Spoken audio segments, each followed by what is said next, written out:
Let us now talk to Sebastian Gorka. Dr. Gorka, former aide to Donald J. Trump, host of the America's First show and podcast, of course. Sebastian, a very good morning to you over there. Good afternoon to you, Mike. How you doing? Yeah, very well indeed. Fortunately, I'm not going to be affected by this particular interest rate rise, but they've been doing it in America. Biden has been pushing up the rates over there, making life very, very miserable for people. We've got something to show you, though, Sebastian, before we go any further, because I decided things are so bad with the president of the free world. We started a little feature called The Daily Biden. And this is where we look at things that he has said. And have a look at this. This is what he said yesterday on his travels.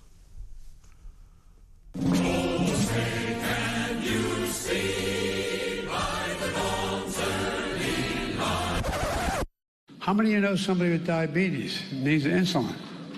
Well, guess what? And when Debbie and I passed this law, it included everybody, not just seniors.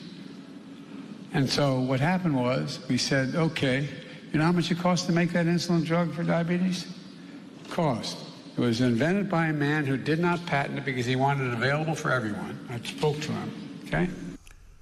Joe Biden is very old, but he's not that old, I have to say. That is, of course, the Daily Biden that we just saw there, Sebastian. This is where we quote from the president and things that he has said, including that we're at war with Iraq the other day, including when he couldn't find his way out of the White House on Halloween. He claims that he met and spoke to the man who invented insulin, in the 1920s, a bloke called Frederick Banting and John McLeod. They both were around in the 20s. They invented insulin then. They died somewhere in the 40s. I'm pretty sure Biden didn't speak to him. Yeah, Banting, who invented it in 1921, Mike, died 2 years before Joe was born. So either he's using a Ouija board or the guy's senile. And in that speech where he said the war in Iraq instead of Ukraine, he actually went on to say, and this is, look, you can take pity on him for being senile, but he actually said, Iraq, where my son died. Yeah. His son, Beau Biden, God rest his soul, died of brain cancer 3 years after he served in Iraq back in the U.S. So what kind of person gets it wrong or lies about where his son died or how his son died? It's just so peculiar. And this is what you get. We now have the oldest serving president ever in U.S. history.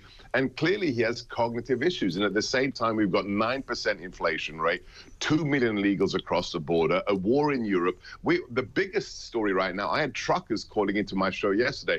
We are on the verge of running out of diesel in the United States. Wow. Now, as you know, everything you eat, you drink, everything that comes to your home comes on a lorry that is powered by diesel. So we are on the edge of something very, very disturbing here in America. Absolutely right. And what's the problem with the supply of diesel? Are they not digging enough of it out of the ground? What, are they not manufacturing it? What's going on? Well, the war on fossil fuels. I mean, think about this. Within hours, literally hours of being sworn in on Inauguration Day, what does Joe Biden do? He goes to the White House. He shuts down the XL Keystone pipeline. He says no more fracking, no more permits for oil exploration on federal grounds. We had, the first time ever, when we were in the White House, we were actually exporting energy. We had more energy than we could use. And it's not just about us. We lost 39,000 jobs in Canada because of the XL Keystone pipeline being shut down. So it's worshiping Greta Thunberg. It's like the Extinction Rebellion people you've got in the UK. It is a situation where the elite are hostages to their own ideology, Mike. It really is extraordinary, isn't it? That America, the country that I spent so much time in, where I have family that still live, has gone completely, it seems, starts staring mad. And it starts in the White House, doesn't it? But it's not just that they're insane or they're ideological. His speech that he gave a political speech for the DNC, not an official presidential one, yesterday in Union Station, which used to be a beautiful building. Now it's a homeless encampment. Is that right? That's awful, isn't it? Oh, it's a shadow of its former self. And in a 22-minute speech, Mike, yesterday, he said the word democracy 37 times, despite the fact that we're not a democracy, we're a federal republic. And he said, He called us conservatives the threat to democracy. So here we are right now, 5 days away from an election. And you know what the threat to democracy is, Mike? If you don't vote Democrat. That's creepy. I mean, that's totalitarian. If you dare to choose to not vote for the incumbent party that has the Senate, the House, and the White House, then you're a threat to democracy. I thought that's the definition of democracy, Mike, that you get a choice. Absolutely right. But this is the trouble, isn't it? We've got the same problem here, Sebastian, with those who don't want to talk about the migrant crisis. You've got it much worse with the people in their millions coming across the southern border of California and Texas. We've got a problem with people coming here illegally on boats, and anybody who puts up their hand to say this must be stopped is immediately branded a racist and somebody with no heart, and you must be a bigot and you must be a right-winger. I actually had a lawyer on who said I was right. I said, what makes you think I'm right-wing? And he basically said, well, because you don't agree with me. I'm like, well, I'm sorry. This is a guy who also objected to being called a homosexual. Apparently that's an offensive word now. And he said, I'd rather be called a gay man. I said, well, I don't care what I call you, you know. Hang on. Homosexual is offensive? That's what he said. I said, right, it's bad news for homophobia. I don't know what you call that then. It doesn't matter whether it's the UK, whether it's the United States, whether it's Switzerland or Vanuatu.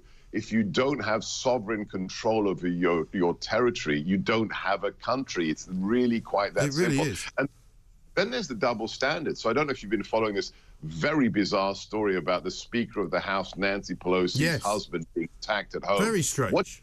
We're supposed to believe, oh, it's the conservatives. Yes, this is a pro-cannabis nudist.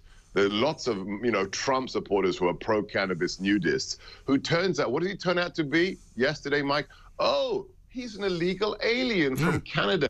Well, that was deep six. That was dropped into the memory hole, that it's an illegal alien that attacked the Speaker of the House, his husband. Why are we not hearing about that? That's the double standard. So he doesn't even have a vote, in effect, in the country. Never mind that. But tell me about the inflation, because we've just had the Bank of England raise interest rates here to 3%, which is going to hurt an awful lot of ordinary homeowners, an awful lot of ordinary, hard-working people. What has the Fed raising interest rates done to those people in America who are trying to keep their heads above the water?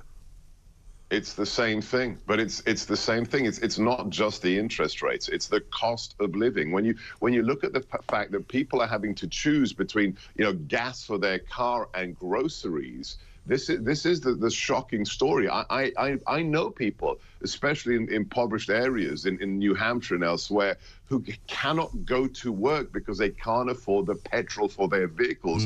So they to find jobs elsewhere. This is the state of play right now, that we have a cabinet that says we need to have green energy. Everybody should have a Tesla. What are you talking about? People can't afford the Tesla. I mean, maybe AOC or Ocasio-Cortez has her Tesla, but the average plumber who's driving a truck, the average carpenter, they can't make these choices. And we're on the verge of stagflation. I mean, officially we've had two quarters of no growth, which means we're officially in a recession. White House denies it, but we're on the verge of stagflation as well, Mike. No, exactly right. So it's not the answer. It's the short answer to what you've just told me, is that, putting up interest rates and making it even more difficult for people to pay their bills is really not the way forward, is it? The way forward is get government out of the way and to unleash the energy sector. That's very simple. It's the lifeblood of every economy, whether it's North Sea gas, North Sea oil, whether it's the shale, whether the fracking here, everything runs on fossil fuels. If you unleash that, if you get the government out of the way, think about this. This is just a statement of fact. Don't listen to me. We had the largest economy the world had ever seen, not just in American history, the world had ever seen under the Trump presidency. We had the lowest unemployment for women since the 60s, the lowest unemployment for minorities since record keeping began. Why? Because we didn't believe in state intervention. We just said, get out of the way, get government out of the way, and let people run their businesses. And it worked. Yeah, it really does. Final one on Elon Musk. A nice little tweet that he sent to AOC today. She was moaning and groaning about paying money to keep a blue tick, but I don't mind paying $8 a month. No, there was a great tweet earlier today from Donald Trump Jr. Things Elon Musk owns, and it has Tesla, SpaceX, and AOC. He totally owned her yesterday because she said, oh my gosh, this is a woman whose campaign garnered $30 million in her little precinct of New York. Right. She have the price of a Starbucks latte every month to get verified on Twitter. And he said to her, thank you for your input. Now pay your $8. I mean, just utterly priceless. He's making all the right people insane. So God bless Elon Musk. But I have a request for you, Mike. Yes.